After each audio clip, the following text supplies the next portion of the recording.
You now want to work on your Azure SQL and Prisma application. Unfortunately, you don't have SQL Server installed locally, and maybe you don't even have Node.Js and NPM installed locally. In this video, we will see how you can set up your entire development environment within seconds thanks to devContainer. Here I am in the GitHub repository, and I've done one thing before this demo. I've just git-cloned this repository. And I open up this project into Visual Studio Code, but just before that, I've done two things off camera.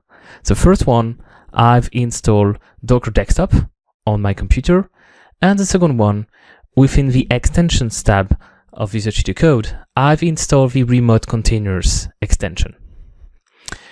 Now, when you open up the project that is already configured with a devContainer configuration, you are prompted by this notification to reopen this project into a devContainer.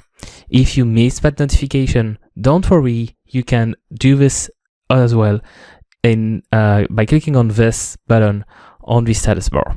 So let's go ahead and reopen this project into a container. Depending on your computer and your previous work with Docker on your machine, this step can take from a few seconds to a few minutes while Docker is downloading images for all your projects. My project is now open into a devContainer, which means I have everything needed to work on my project. First, I'm running a container with Node and NPM so I can work on my project, but I also running another container running a SQL Server, which means I have locally my database, but also my code, and I can run both of them simultaneously, which is a great way to run all your code and also to debug locally without having to use an Azure SQL hosted on Azure. But I can do a few other things as well. Obviously, I can work on my code, but if you pay attention to the tab bar on the left, you can see that I have new extensions now. I have a database project extension that allows me to manage my database schema and to deploy changes. And I also have a new SQL Server extension, which allows me to explore any SQL servers I have, including the one running into the devContainer. So we will do that. We will explore that SQL Server in a second. But before that, I need to know the password that has been used to configure that SQL Server instance. And fact is, all your devContainer configuration is stored within this .devcontainer special folder, which means that if you want to share a devContainer with colleagues, you only have to share a few files right within your GitHub or your Git repository. You don't even have to deploy VM images or anything like that. And as you can see, I have a Docker file, which is the definition of the configuration of my development container. So here I'm installing things like Node.Js and NPM, and I have a Docker Compose that is leveraging an existing SQL Server image on the Docker Hub.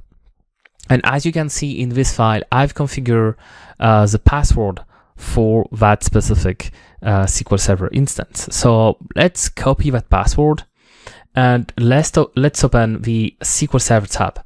And I already have an MS SQL container configured here. I just have to click it and type my password, paste my password actually, and then I will be able to explore my database and my database projects.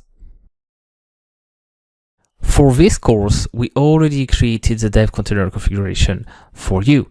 But if you want to start from scratch or use these devContainers into an existing project, you can do so right within Visual Studio Code.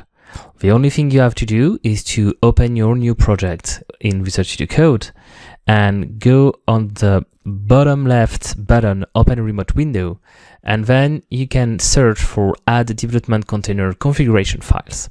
Fact is, we already created a bunch of Microsoft created, but also community provided definitions for devContainers.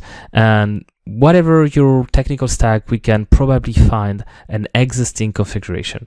If you're a C# developer, even if you're using PostgreSQL, or C++ developer, Go, Java, Node.Js, Python, Rust, etc., you can already find Microsoft and community container configuration. You just have to, for example, let's take C++, click on this, select a few options, add some additional features, and boom, we create the devContainer configuration for you, and you just have to reopen this new project into a new devContainer. You can use the devContainer technology locally for free. It's included into Visual Studio Code as long as you install the remote development extensions, but you can also leverage the same definition to use in GitHub Codespaces. GitHub Codespaces allows you to create a new development environment in the cloud and leveraging the power of the cloud to run everything you need for your developments. It takes a few seconds to load, and you have access to a full-blown development environment right within your browser, including running things like your SQL Server container from the cloud.